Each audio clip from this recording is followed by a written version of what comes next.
Trimmer blade, the portion of the trimmer through which the forging is pushed to shear off the flash.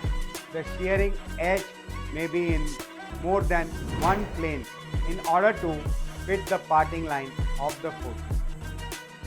Trimmer die, the upper portion of the trimmer that comes in contact with the forging and pushes it through the trimmer blade.